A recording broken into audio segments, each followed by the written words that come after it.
We humans have a deep need to think highly of ourselves. If that opinion of our goodness, greatness, and brilliance diverges enough from reality, we become grandiose. We imagine our superiority. Often a small measure of success will elevate our natural grandiosity to even a more dangerous level. Our high self-opinion has now been confirmed by events. We forget the role that luck may have played in the success or the contributions of others. We imagine we have the golden touch. Losing contact with reality, we make irrational decisions. That is why our success often does not last. Robert Greene. Welcome to Flourish. I'm Diane Discusses, and you're in the right place to create an inspired life by making mindful decisions and taking positive actions to live harmoniously and imprint effectively on those you mentor and love. After all, the reason we are here is for the next generation, and the only way we can help them is by improving ourselves, improving how we communicate, and helping them succeed. Today we are discussing the Law Grandiosity from Robert Greene's book, The Laws of Human Nature.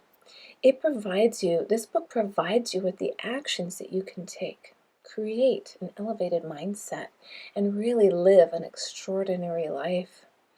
We are well on our way through this book, and if you've missed any episodes, don't worry, there will be a link in the show notes. Let's begin by understanding what Greene really wants us to know. We have a natural tendency to overestimate our skills sometimes. We get there by thinking we have the Midas touch. Everything we touch turns to gold, and the only reason it does is because of our skill, our savvy, and our technique. We forget that we do not accomplish any of this alone. We forget that in our need to feel superior, our success has also an element of luck and timing. Yes, you need confidence in order to succeed, in order to grow, in order to push yourself to the next level. Agreed. What Greene wants us to know is that when you become the successful person you created, you lose sight of the journey and the people and the circumstances, and there it is, the luck that put you there. This may be why people are afraid of success. They've seen or heard what it has done to others. This law is such a natural segue from last week's discussion on the fragile ego and how comparison can steal your joy. Greene shares some tips on what to watch for and what you can do to keep you grounded.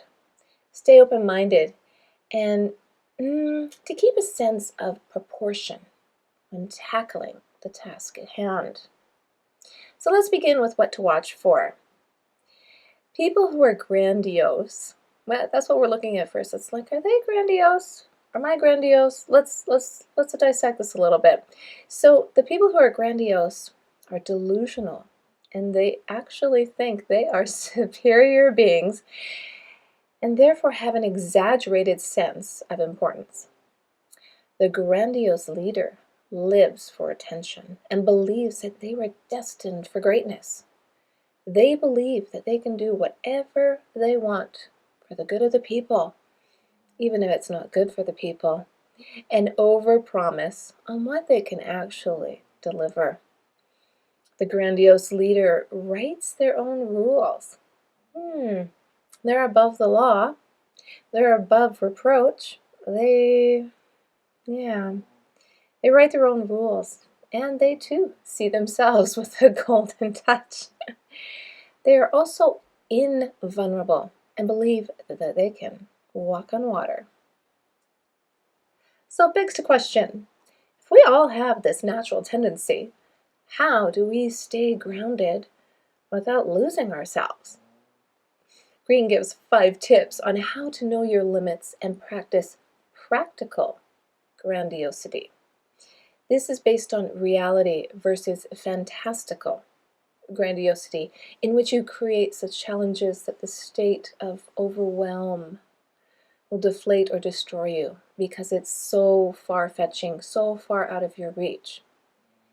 have to stay grounded in reality. So the first tip he gives, and this is a good one, is to come to terms with your grandiose needs and have that chat with yourself.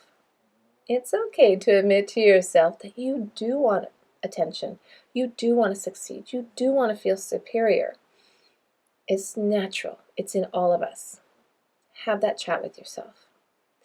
Next, you need to concentrate your energy by focusing deeply with intention on a project or problem. The best way to do this is by owning the idea, understanding you will need to hone your skills, learn something new, and dedicate yourself to seeing it through.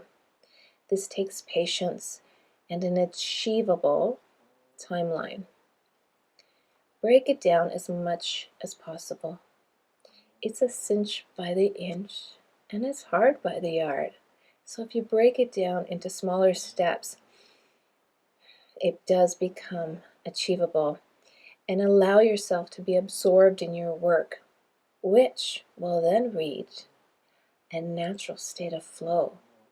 Have you ever been there? Have you ever been in that, like, hey, wow, I just couldn't stop doing my project. Oh, I couldn't stop writing. Oh, I couldn't stop, whatever, fill in the blank. Because when you are on a roll, that is the flow that you want to reach. And it becomes natural. Third, maintain a dialogue with reality by getting feedback and critiques.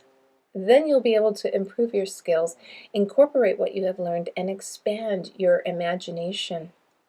Greene says by doing this, you will create something practical and powerful. In doing so, remind yourself to reflect on how you got there to keep you grounded so that you can apply it to your next project. And I'm going to give you a personal example of this. I asked for feedback, I asked for reviews from people, and people send me, emails and things like that.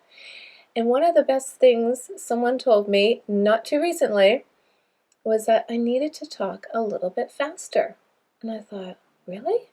I didn't even realize I wasn't talking at a normal pace. So today, thanks to that feedback, that critique, which I took as a learning experience, I'm talking a little bit faster today, and I hope that helps out. So thanks to the person that gave me that review. I love it, and I appreciate it.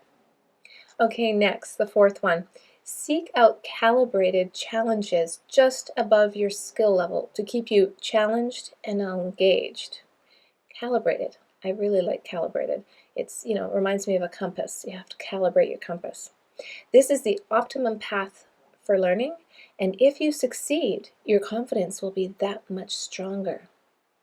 But if you fail, you will see it as a learning experience. Think Nelson Mandela. What a great leader. What a humble man. And he said, I never lose. I either win or I learn.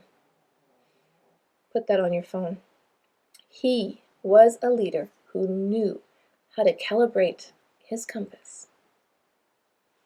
Finally, let loose your grandiose energy, or as I like to say, test your mettle.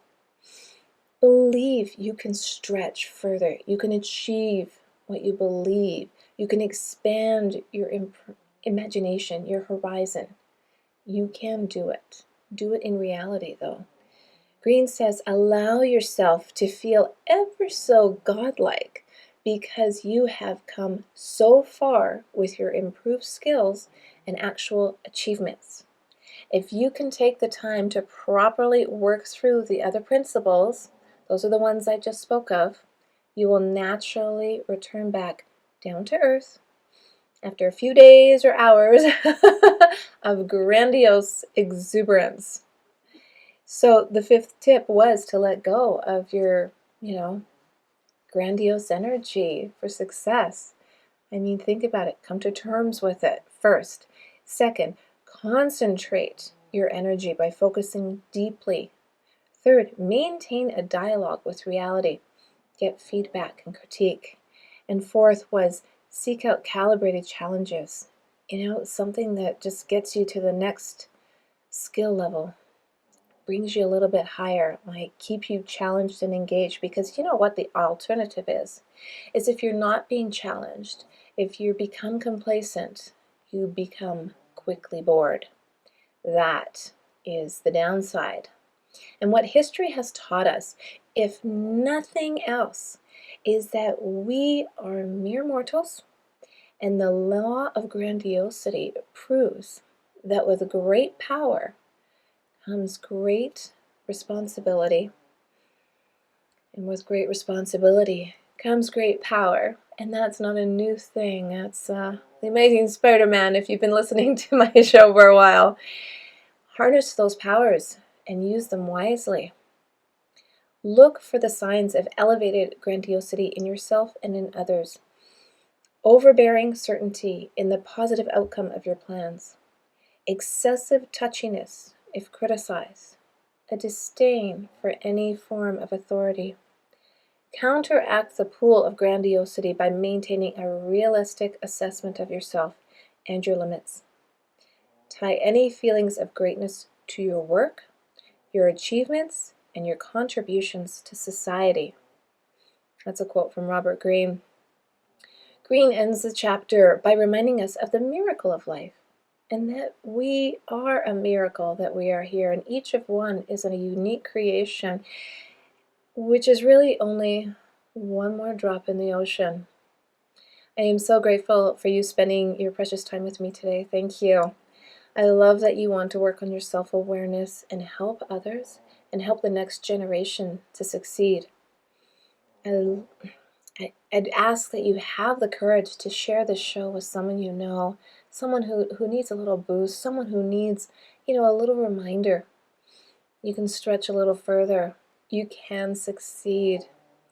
And leave a review, because in the third principle I share today, in order for this show to grow and get better and thrive, I need some gracious feedback. So thank you. And I'm wishing you to live an inspired life.